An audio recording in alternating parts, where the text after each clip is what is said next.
Halo semua, kali ini kita akan bahas produk access control dari Hikvision. Jadi pengaturan access control dari Hikvision itu sulit nggak sih sebenarnya gitu ya. Nah, kali ini kita akan mengupas dan membahas tentang access control dari Hikvision. Jadi pada video kali ini kita akan menjelaskan 3 langkah mudah menggunakan access control dari Hikvision di FMS 4200. Oke, kita langsung saja. Perangkat yang kita gunakan di sini adalah face recognition dari Hikvision. Kemudian kita menggunakan laptop sebagai server ya untuk FMS 4200. Di sini software yang digunakan Hikvision itu sebenarnya ada beberapa seperti Hack Central dan juga FMS 4200. Yang kita gunakan di sini adalah FMS 4200 standar. Jadi Hikvision ada dua ya, ada FMS 4200 dan FMS 4200 Access Control yang AC. Nah, kita di sini menggunakan yang biasa. Di sini untuk menggunakan access control dari Hikvision itu langkahnya sangat mudah sekali. Jadi di sini kita memiliki 3 langkah. Yang pertama itu menambahkan perangkat, yang kedua menambahkan karyawan atau orang, lalu yang ketiga membuat akses group dan penerapan ke perangkatnya langsung. Oke, kita langsung saja. Jadi kita masuk ke langkah pertama yaitu menambahkan perangkat. Nah, di sini untuk menambahkan perangkat kita masuk ke menu Device Management. Kemudian di bagian atas di sini ada Device. Nah, pada device ini kita nanti akan melihat seluruh device yang ditambahkan di FMS 4200. Tetapi di sini karena ini baru diinstal, jadi kita harus tambahkan terlebih dahulu. Nah, di sini kita bisa melihat device yang sedang online. Di sini saya menggunakan DS-K1T343MFWX. Di sini adalah face recognition terminal dari Hikvision. Jadi untuk menambahkannya ini sangat mudah sekali. Jadi kita tinggal centang di sini, kemudian tinggal add. Tetapi ada beberapa catatan yang perlu diperhatikan.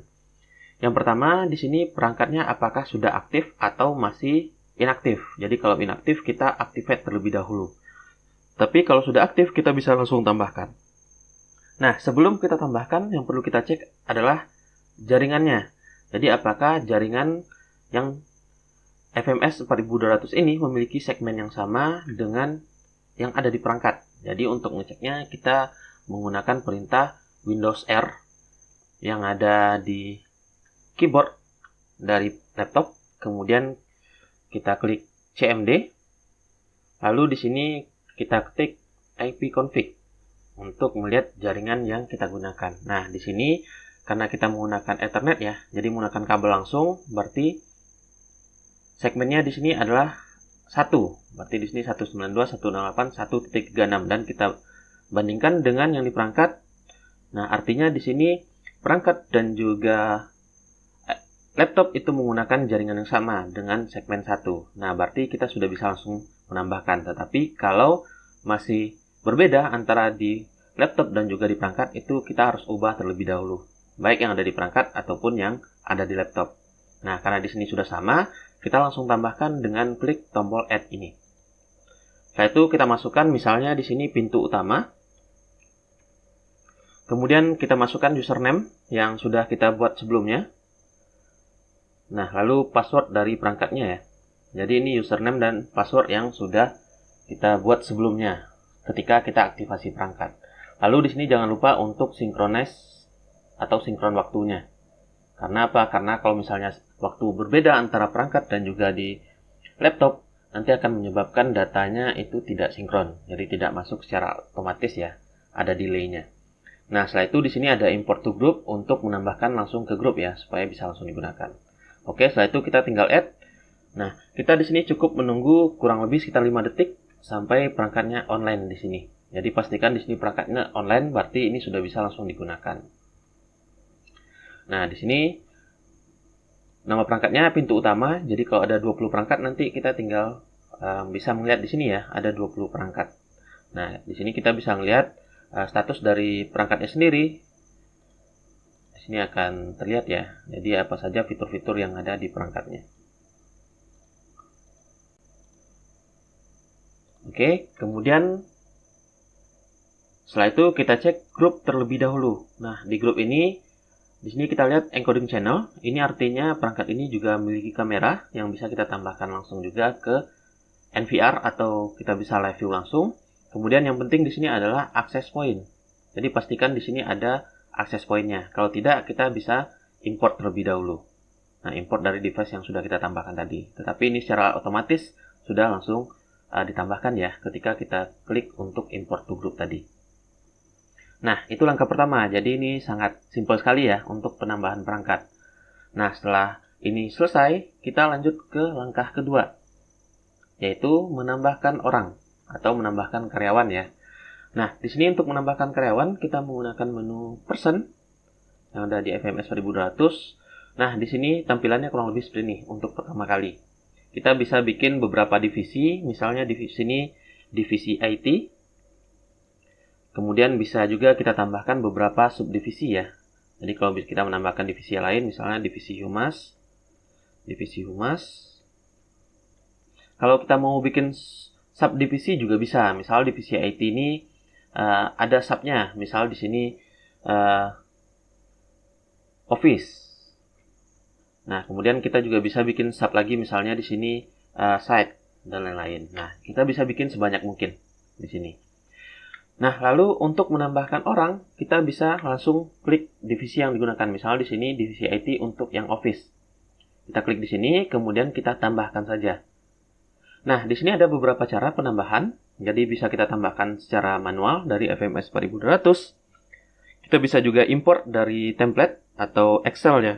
Jadi dari Excel yang ada yang diberikan oleh customer, atau kita juga bisa klik get from device. Jadi nanti user yang sudah ditambahkan sebelumnya di perangkatnya bisa kita tambahkan ke sini. Nah, sekarang kita tambahkan secara manual.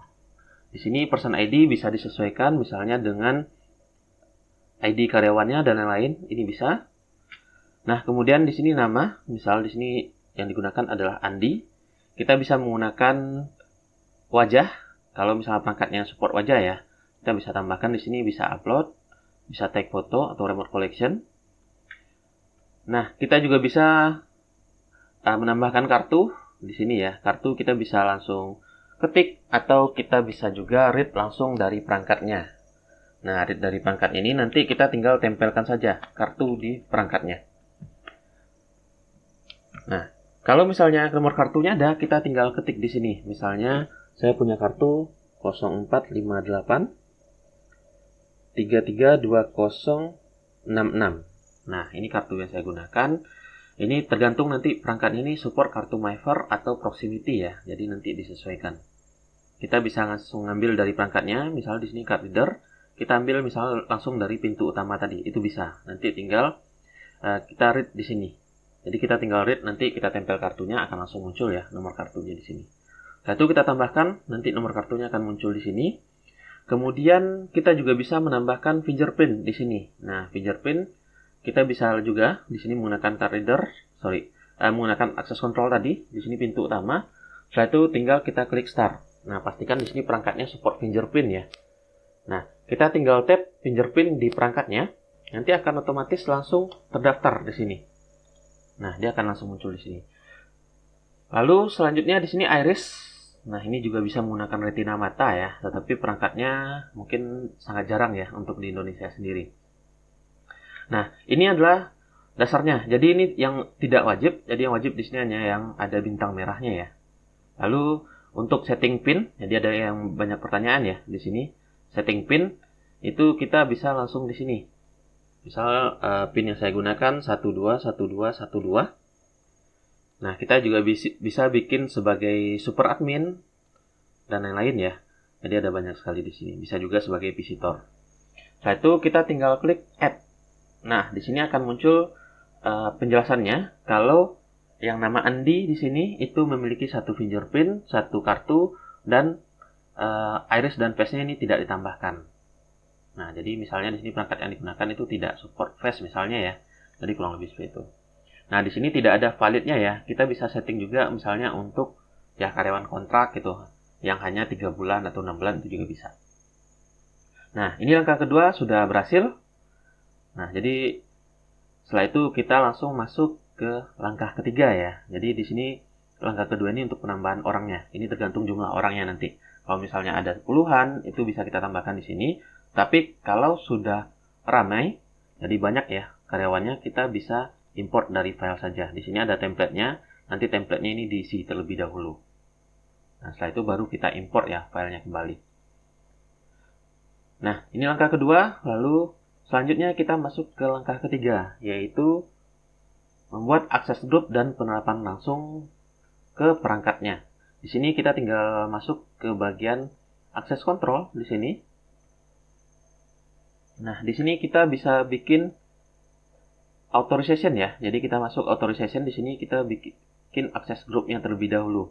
Nah, di sini karena belum ada grup sama sekali ya, jadi tampilannya kurang lebih seperti ini. Kita nanti tinggal klik add di sini.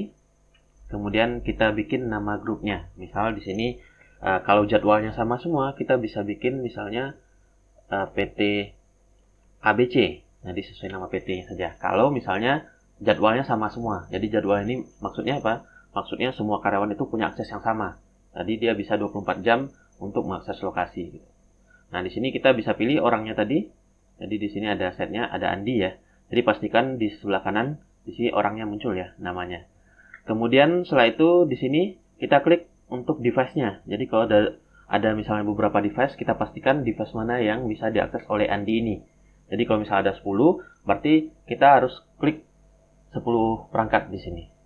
Nah, dipastikan di sebelah kanan ini juga tampil ya. Ini pintu 1 untuk pintu utama.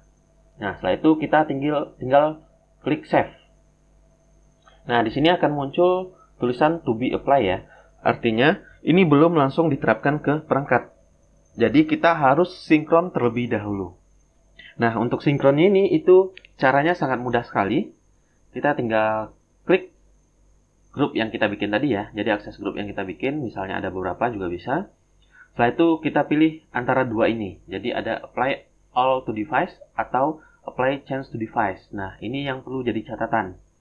Kalau apply all to device, otomatis semua data yang ada di perangkatnya nanti akan diganti dengan data yang baru.